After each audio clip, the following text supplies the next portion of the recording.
An open mutiny against the King of Castile, Hernando Cortes de Monroe y Pizarro Altamirano, led 500 troops against the Triple Alliance and the many nations of Manahuac. Early victory over coastal villages encouraged the Castilian mutineer to continue his slaughter of the Manahuacians.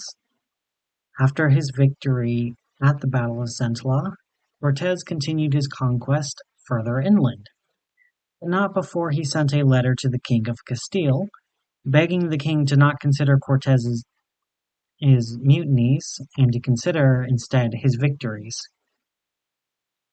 The rebellious captain believed that if he could bring Castilian victory over the Triple Alliance and bring Manahuac under the crown's control, that his rebellion against the governor and the king would be forgiven.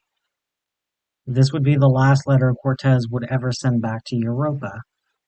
In order to keep his men loyal, he burned his own ships to keep them from being used to escape back to Cubanascan. And after his victory at Centla, Cortes now had 20 slave women, including a translator that the Castilian named Donna Marina, who the people of the Triple Alliance know better as Malinali. Malinali was once a noblewoman who was enslaved at a young age, and then given to the Castilians as a tribute to end war. Needless to say, she had no love for the people who sold her into slavery. Malinali, however, spoke both Mayatan and Nahuatl, and the priest with Cortes could speak both Mayatan and Castilian, allowing for Malinali to speak with those who could speak Nahuatl, and then she would translate it into Mayatan for the priest who would translate it for Cortes, who would then make often blunt demands that would have to be translated through two different people and back again. Maybe this difficulty in translating led to Cortes's defeat by a small village that stopped the final Castilian expedition of Manahuac. 100 years after Cortes's death, the last Castilian colony, Cubanascan, declared independence, and the fledgling Castilian Empire dissolved. Many historians believe that the fall of the Castilian Empire began with the fall of Hernando Cortes and his mutiny against his king and governor led to the downfall of Castile. Some historians and a lot of writers love to speculate what kind of world would be created if Cortes conquered the Triple Alliance. Whatever world that would have been, we can only speculate. What we do know is what killed Cortes and his 500 men. As Cortes continued his bloody trail deeper into the continent, his 500 men picked up 20 slave women, one of whom, Donna Marina, had proven to be a useful guide. She guided the men down one of the winding roads to a village that was known to the locals as the Village of the Jaguars, led by a woman by the name of Yuretsi. She welcomed the Castilians into the village, hearing of their victory over the Tobascans, an old enemy their village had to pay tribute to for many years. Yuretsi gave the Castilians 3 rules to follow while living in their village. Anything the Castilians took from the village would have to be paid back within a trecna, 13 days, with a good or service of equal value. The Castilians could hunt in the nearby jungle all they want, but they could not hunt any jaguars nor crows that live in the area. And the final rule, no one was to be harmed inside the grounds of the village. The boundaries of the village were marked clearly by posts that were a meter tall and 3 meters apart. Each post held the skull of someone who couldn't follow the rule. According to the chronicler, there were 3,000 skulls around the village. Cortes agreed to these terms, but even in his own journal, he did not think that he would have to follow the rules. He had planned to resupply within those 13 days and then enslave the village by the end. While the Castilian crown enjoyed gold from Manahuac, the true wealth was from slavery and the crops grown by those slaves in Cubanascan. And that was only one cruelty of the Castilian colonies. Castilian towns in Simanawak would demand tribute from the natives in the form of a bag full of gold every week in exchange for a mark of safety that the natives would wear around their neck. And if they didn't get their tribute, they would remove their hands and still demand tribute if they survived. The cruelty technically outlawed by the Castilian king, but one that continued with his governor's consent. And the king didn't refuse the gold, no matter how bloody it was. It was this cruelty that Captain Hernando Cortes brought in his conquest, and while some debate whether he reveled in his cruelty, or if he legitimately believed that he was saving people, and his actions were a kindness. What is known was that the cruelty would be felt generations after Cortes had died. While Cortes's men resupplied in the village, he took a few of his men into the jungle for hunting. In the jungle, the Castilian men tramped through the trees and the brush looking for deer and wild turkey. While Simanawakans hunt a lot more meat than the Europans did, that does not mean that the Castilians did not hunt. They had even brought in pigs for hunting and let them loose when they arrived with their ships. While there were no wild boars in the area, the Castilians did kill a few deer with their loud arquebuses and brought back the deer to the village. Expecting celebration and awe from the village, he was shocked to see that the chief's children brought back even more deer than he and his men did. The chief's son was a young man named Itzli, probably in his late teens or early 20s, who carried many deer into the village along with his twin sister, Zianya. Together, they brought 20 deer for the village to feast on that night. Cortes noted that he felt humiliated by the children in front of him. Every other village he visited, the natives were in awe of him and his men, often reaching out to pet their horses or touch their armor and steel. Some even went so far as to cover their eyes when they got close, like they were maskless angels walking among men. Something that brought great pride to the captain's heart. It convinced him he was on the right path. After all, if these people were in awe of such trivial things, surely he was in the right, since they were in awe of God's light. And yet, in this village, the villagers were in awe of these two children. The boy didn't even have a beard, and his hair was as long as his sister's, and everyone approached these two twins with the same awe that Cortes enjoyed just recently. The villagers reached out to feel their clothes, their skin, and there were even people who covered her eyes, who prostrated on the ground before these children and their 20 deer. The natives kept repeating a word that Cortes eventually asked to be translated, only for the priest to tell him that the word they were repeating was actually a phrase. Hero twins. The people of the Jaguar village were in awe of these hero twins, and the Castilians were at best a curiosity. They didn't even bother whispering praises to the Castilians anymore for defeating the Tabascans. He did not enjoy being forgotten, and it was his pride that convinced him tomorrow to bring in even more deer than the chief's twins. That night, while the Castilians maintained their arquebuses and sharpened their swords, only two of the villagers visited the Europans, Itzli and Zianya. They were interested in the swords and the arquebuses of the Europans, and they were proud to show off the weapons. Itzli took great interest in Cortes's sword, a tempered steel sword of high quality. One of the best swords ever forged in Cubanascan, a sword that Cortes had used to take many lives, many hands, and many heads. Itzli in turn showed the captain his own weapon, a chipped wooden club that was as tall as Itzli was. A club with sharp obsidian blades that ran up and down the club, making it a cross between a club and a brutal sword. Cortes had seen such a weapon used a few times before.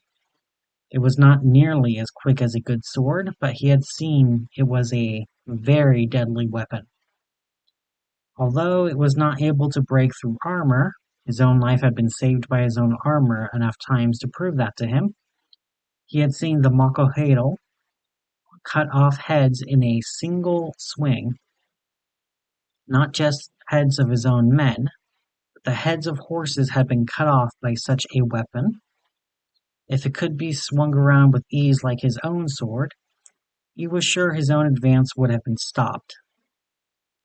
And those Makohedals had been much smaller than the one Itzli had wielded.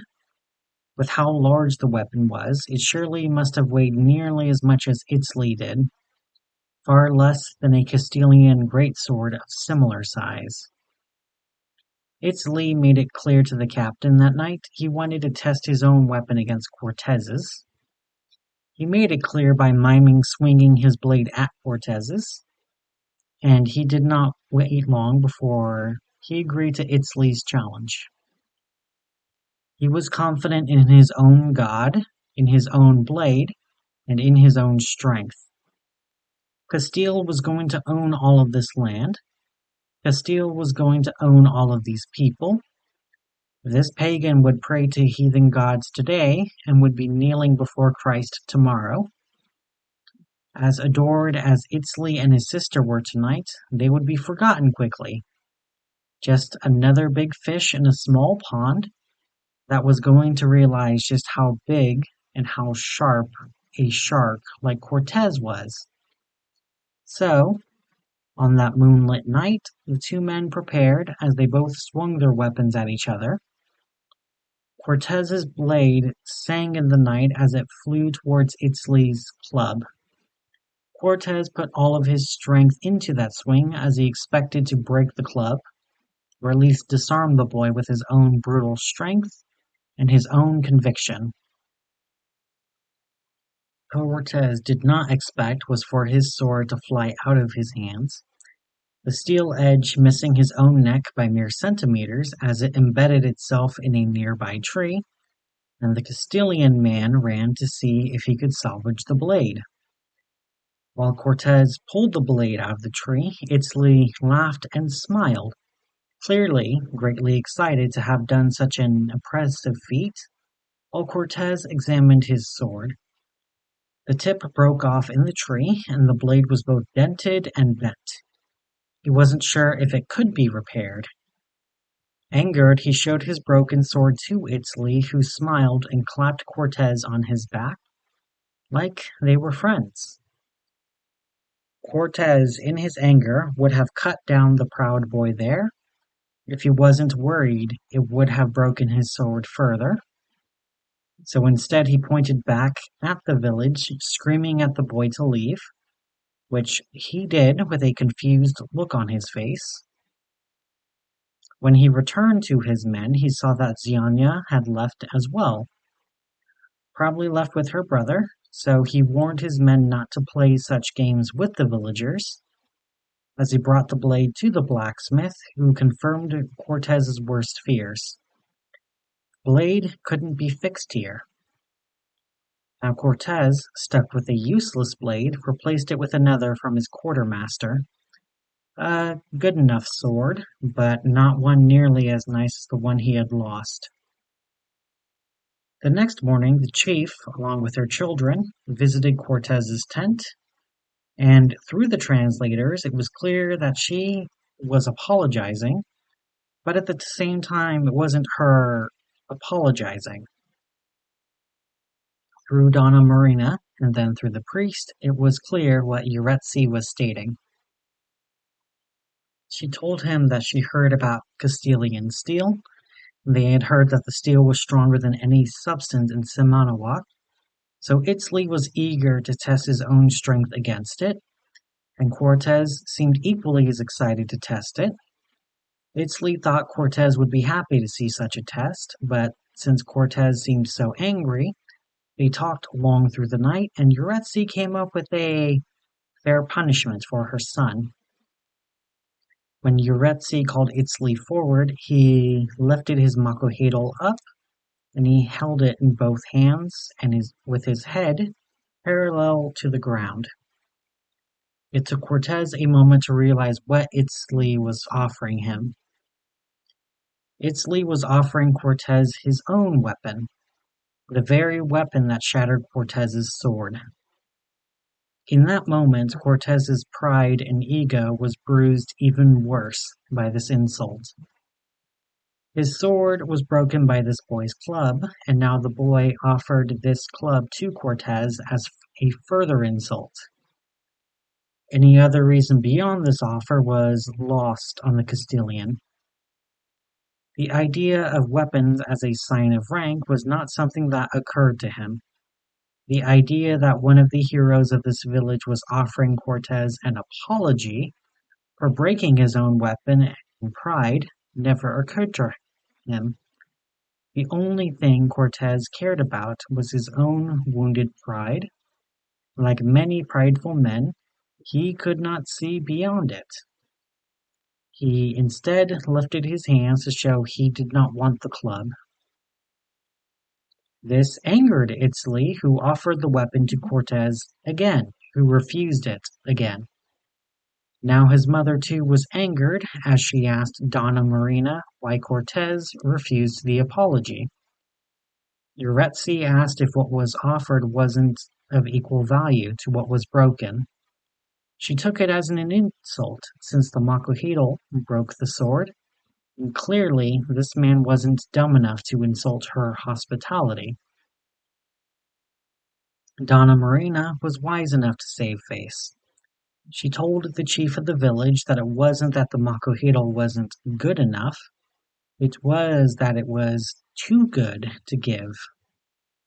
After all, Cortes's blade broke so easily, and Cortes wasn't a man of high enough rank to take a prince's weapon. He wasn't being rude, he was keeping the village from giving away too much. This calmed Yuretsi. After all, in Simanawak, and in the Triple Alliance land especially, claiming to be a station that you weren't was a quick way to get killed. And a common man with a noble weapon would guarantee Cortes's death at the end of a sacrificial knife in Tenochtitlan. Yuretsi, now realizing her faux pas, apologized again, and sent one of her aides out to her tent to collect an old trophy from years ago. What was equal to a broken weapon? Why, another broken weapon, of course. Her aide returned with an old trophy from centuries ago. Yuretsi recounted collecting such a trophy from a long-forgotten war against pale-skinned pirates who came from the far north. Raiders who sought slaves, gold, and food from the coastal cities. Their leader was a broad-chested man with red hair and a beard halfway down his chest. A man who battled using a hammer with a broken handle, carved with strange runes neither Yuretsi nor Cortes recognized. Yuretsi took the hammer as a trophy, along with the pirate captain's heart. Now she offered the broken hammer to Cortes, who did accept the hammer. But while Yuretsi was pleased that Cortes accepted it, all Cortes was thinking about was whether it would make a good gift for the King of Castile. Yuretsi left soon after. She was dealing with a strange plague that was afflicting her villagers. While Yuretsi dealt with her ill villagers, Zianya and Itzli, both still healthy, went into the wilds to bring in more food for the village.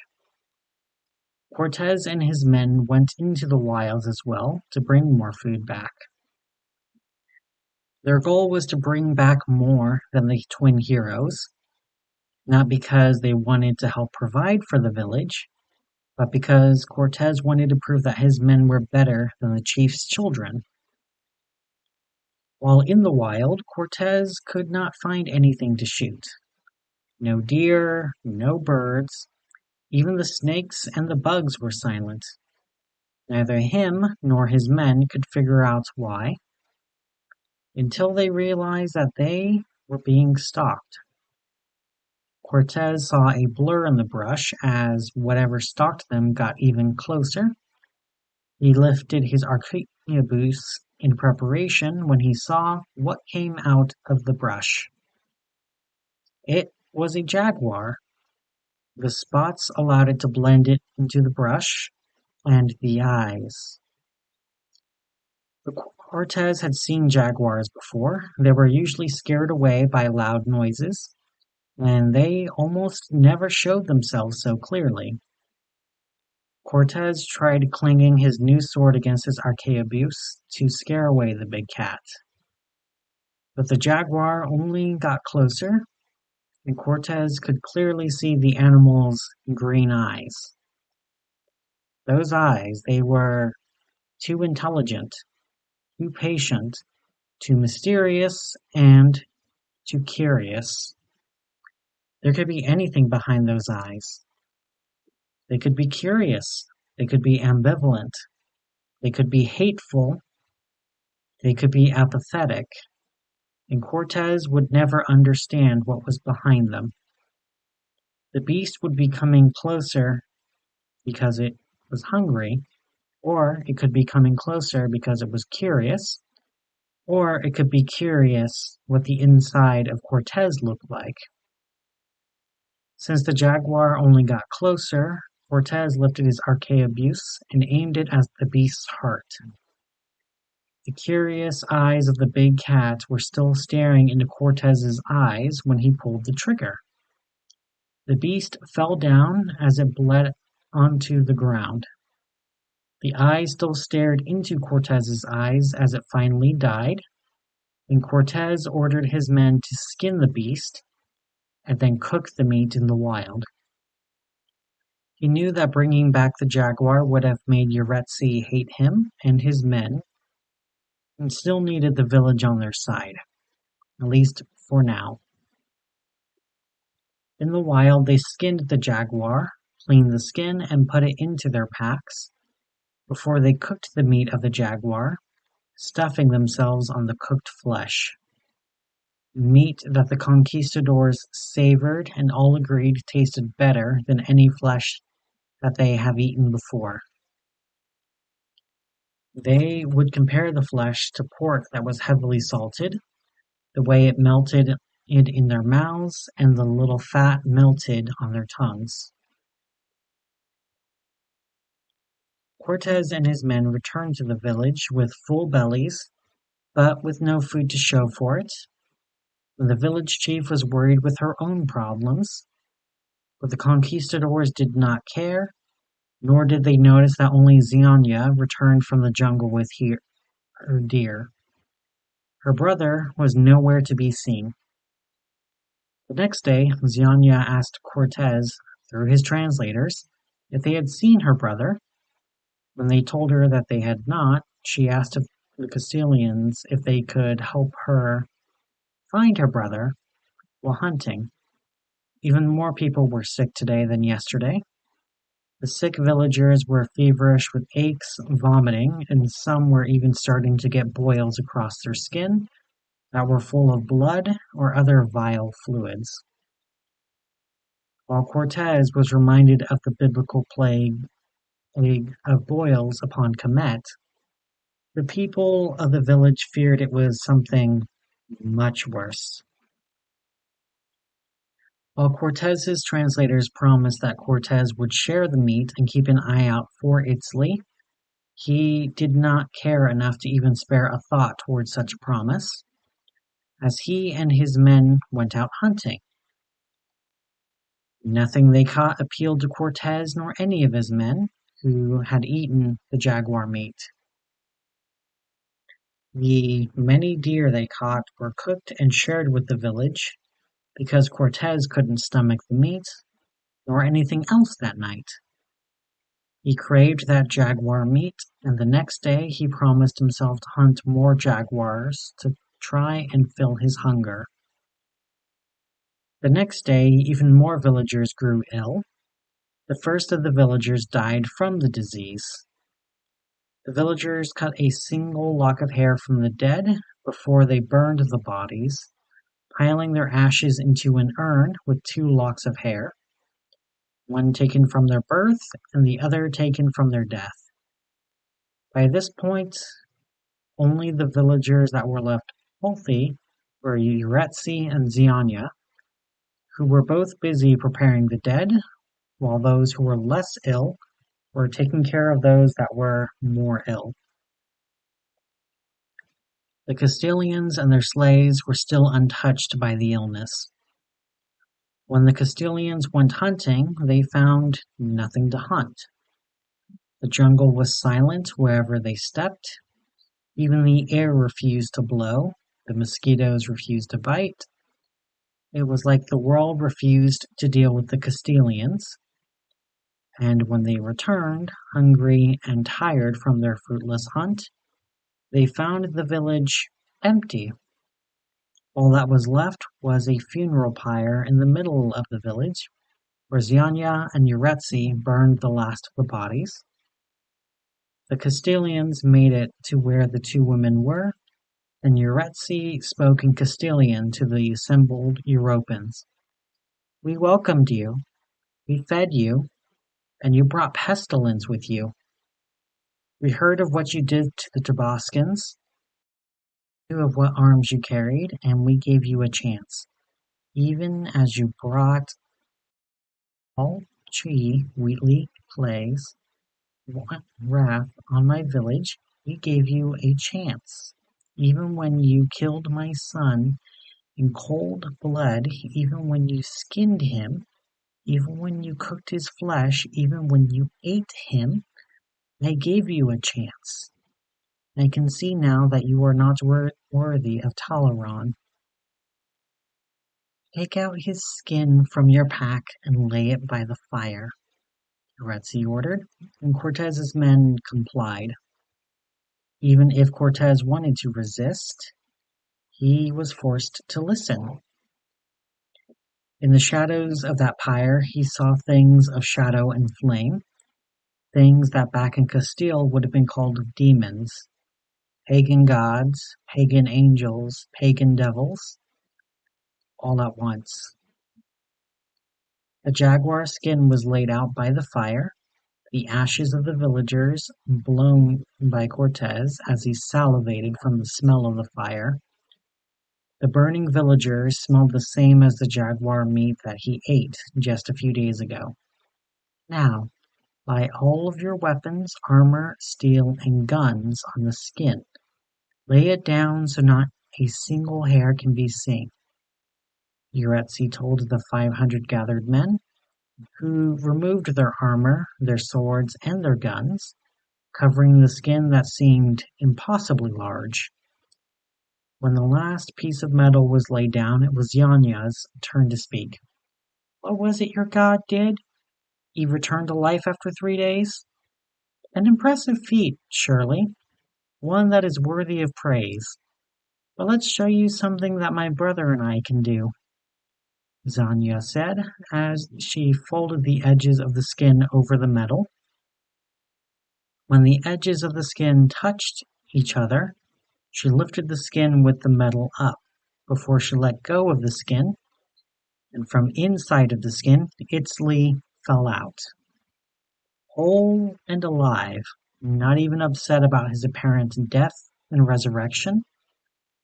His skin was untouched by any wound, and in the light of the fire, the skin still had the spots of the jaguar on his skin.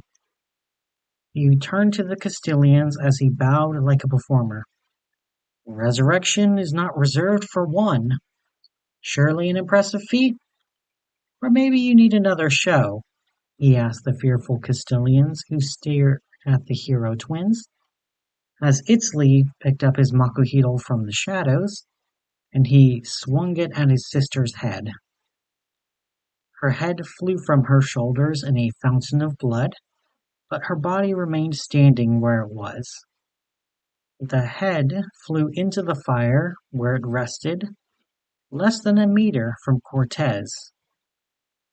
Inside of the flames, Xianya's eyes opened, where her melting eyes and streams of fat fell from blackened and peeling skin, while Xianya spoke to Cortes.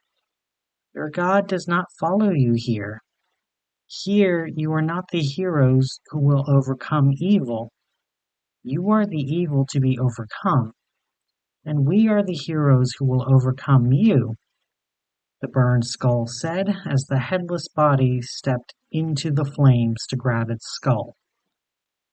The skin burning, the fat melting like a candle, and the blood that fell evaporated into steam. Yet the headless body stepped forward to lift up the skull to its neck in the flames while the burning, melting body fell off of Xianya's bones.